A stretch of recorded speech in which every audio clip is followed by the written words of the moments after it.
What's good? It's Mean Gene, Hot 1045, and it's not every day that you get to talk to a legend. But I got my man Neil on Zoom here. How are you feeling today, my brother? I'm good, brother. How are you? I can't complain, man. I'm on the right side of the ground, so you know. Amen. Amen. That's it, man. Neil, as we know, has been in the game a long time. He's got a new single. It's called "What If." Talk to me a little bit about the new song and what inspired it. Absolute. What if it's a very vast, very broad question. Dangerous question depending on where you are in your relationship. I had to assure my wife that this song is not a personal one because I'm not talking about us, baby. Relax. But the song itself is it's questioning it's questioning the what could have happened, what should have happened, what would have happened in a past relationship. You know, a relationship that's gone to the other side, a relationship is over, and the name pops back up in the conversation, and all of a sudden you just get to thinking about all the things that could have potentially happened had you done right or had she done right or whatever the case may be. It's just Mhm. the story itself. I can't take credit for. You know, I was working with a young writer out in the UK, out in Mhm. London, and it was her story initially. You know, so I just followed her lead, and we came up with something beautiful and decided to put it out to the world. And what if Word. is that song? That's dope, man. So you talk about the song not necessarily being your experience. So when it comes to writing songs, can you write a song about anything, or do you need, someone to kind of give you the details before you can just go ahead and start writing? I can do it. I can do it from a fictitious place. You know, I can Hmm. make it up, but I can almost guarantee that if it's something that has either happened to me personally or happened to somebody who is willing to give me the graphic detail of it, those Hmm. songs always come out better. You know, because Yeah. they come from a genuine place, from a real place. I can. That's not to say that I can't, just get in my mind of minds and go, all right, well, once upon a time, this, and this, and Hmm. still get the job done. But I prefer to hear the real story from somebody and those real emotions and how you really felt in that, because it's not always the same. We don't always Yeah. handle things the same way. And it's interesting sometimes to come across a person with a different outlook on a situation than I would have had myself. You know, that's Hmm. why I'm always interested in the story. Well, tell me how that happened. Tell me why that happened. How did you feel when it happened? I Yeah. become a therapist a little bit in that instance, but 9 times out of 10, it results in a quality record. So Yeah. everything's thumbs up. That's what's up. And I think when you do that in music, that's how it lasts. You know what I mean? So Mm-hmm. what do you think about music right now with like TikTok and everything just being so it's here right now. In 3 months, you'll never think about it again. Well, I mean, I have my. There are definitely pros and cons to what's going on in music right now. Hmm. But I look at it like this: in that, um, for whatever reason, 15 to 30 seconds of the song is all anybody's really paying attention to right now. The first person to come with a song that's 3 minutes, 4 minutes long that forces people to listen is going to break ground. And Hmm. I'm just waiting on that, because nothing stays the same forever. This is where we are right now. But I think you can kind of feel the ground swelling a little bit. You can kind of feel people are slowly but surely, the pendulum is swinging back towards music that feels like something again. You know what I'm Yeah. saying? It's not just that 15 to 30 seconds. Now we want some emotion. We want to listen to her. We want to listen to Lucky Day. We want, we want Yeah. we want something that feels like something. We chasing the 90s again because it felt like something back then. Yeah. So I feel like the desire is there. Now we just need artists to step out of their comfort zone. It's real easy to do what's happening right now. It's Hmm. easy. That's why everybody's doing it. That's why there's so much of it, because it doesn't take a whole lot of effort like it does to put some real emotion into a record to the point where the person listening to it can relate and emote with you. That Hmm. takes some skill.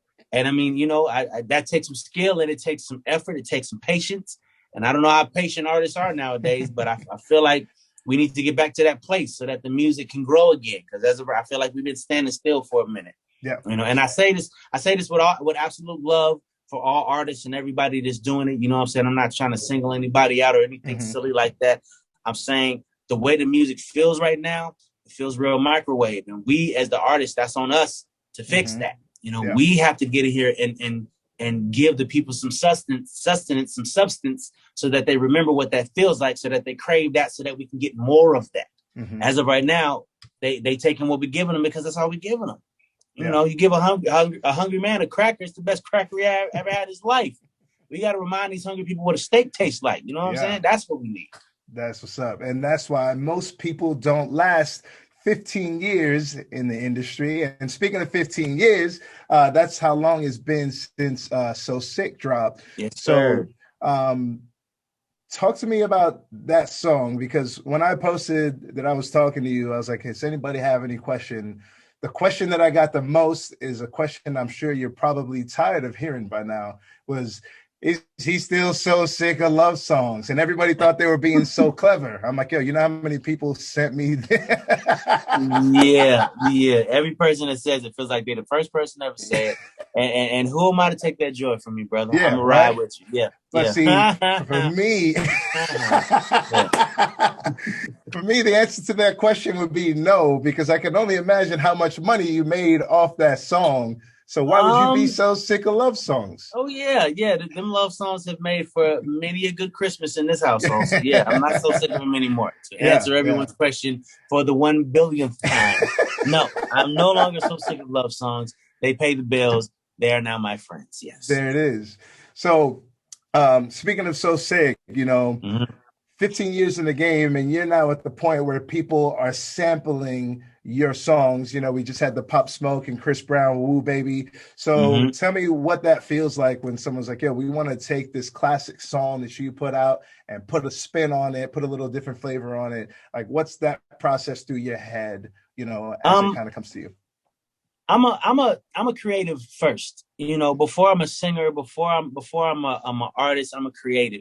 So I'm always intrigued to see or hear another person's interpretation of something that already existed. I personally dig the art form of sampling. I mean, there are some people who go a little deeper with it than others.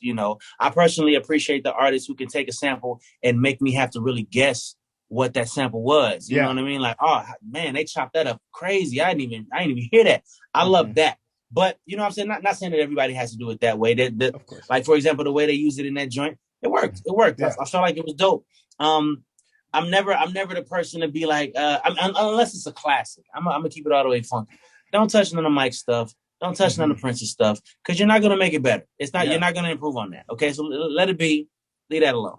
But even with that being said, it's always interesting to see, to have two people look at the same thing and let them tell you their different perspective. Like, that's always been interesting to me.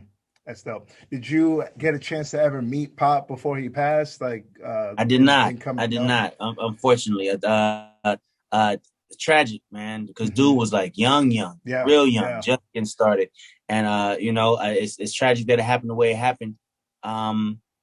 Man, it's like you become a legend before it's time for you to be a legend. Man. That ain't how it's supposed to rock. But everything happens for a reason, and I pray that what happened to him is was enough to thwart somebody else from doing something they ain't got no business doing and winding up the same way. Like, I pray that was the lesson learned in that, so that man didn't lose his life in vain.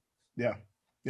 So we've got a new single. Does that mean we got a new album to follow shortly? Absolutely. So the single is What If. It's out right now. It is from the forthcoming album entitled The Escape. Okay. I've been writing on this album since 2018. So it's a lot of different vibes and energies on there. Above anything else, this album is a woosah moment for the world. You know what I mean? I felt like I didn't need to write a song reminding us of how COVID just done threw a monkey wrench in everybody's life. I didn't need to write the song about the protests and the riots, or whichever side you're looking at, however you want to call it. I didn't need to write that song. You can look out the window and see that. But what I can do for you is give you a moment to just exhale. You know what I mean? Just close your eyes and be somewhere else for a minute. Let that recharge your battery so that you can jump back in the fight later on. But take that minute to woosah and exhale and just, pay attention to your own mental health and how important that is. Like, that's what this album feels like. It's mellow. Not all of it. The whole thing ain't mellow. What if has some energy to it? But just as far as the sounds used and the tones, it's about just escaping your reality for a minute, going somewhere else, recharging so that you can get back in this world. That's what it's about. Word, that's dope. So you obviously started out and kind of got your break as a writer, writing for different artists. Do you have a favorite song that you've written for someone else? Favorite song I've written for somebody else, definitely Beyonce's Irreplaceable. Okay. Just because there were so many lessons learned through that whole journey. Mhm. From the standpoint of a writer, it was kind of a lesson on the power of words and the perception of words and how, you know, that perception and power can change depending on the sex of the person delivering the message. Okay. You know, for example, I can have another you in a minute. Matter of fact, she'll be here in a minute. Comes across a little mean from a dude. You know what I mean? Yeah. Even if it's a situation that would, you know, that would validate him saying something like that. You know, she did something foul by him and he's lashing out. All right. Even still feels mean. Yeah. But for a woman to say, I can have another you in a minute. Matter of fact, he'll be here in a minute. That sounds like she just took her power back. You know what I'm saying? That's empowering. Yeah. It's like, that's right, girl. We ain't gonna take it. You get that response. Yeah. So mind you, same song, same lyric. You change the person delivering the message, and the message itself changes. I didn't realize that before this record. You know, so that along with a few other really, really valuable lessons from a standpoint of songwriting and just life were learned through the journey of this record. So shout out to Beyonce, shout out to Stargate and everybody that made that record possible. Lord, that's dope. Have you ever written a song for somebody else that you wish you could have kept for yourself?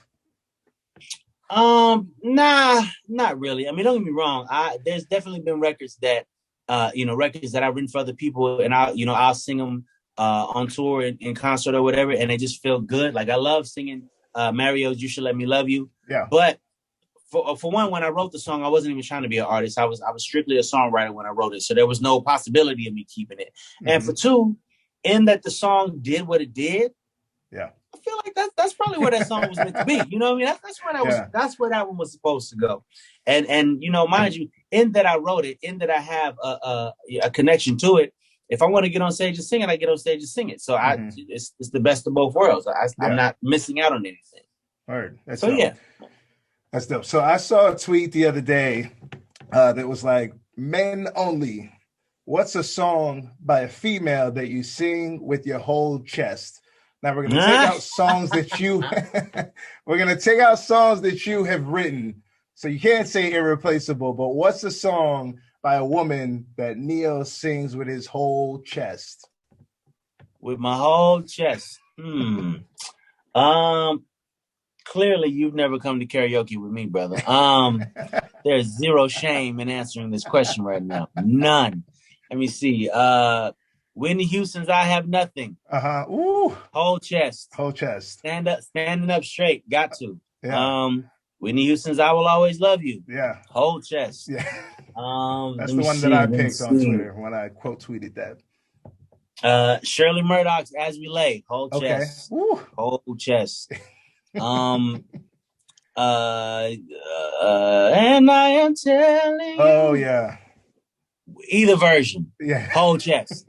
Whole chest. Yes. Come on, man. I ain't got no shame in this. Hey, we keep going. Yeah. You and me both. You know what I'm saying?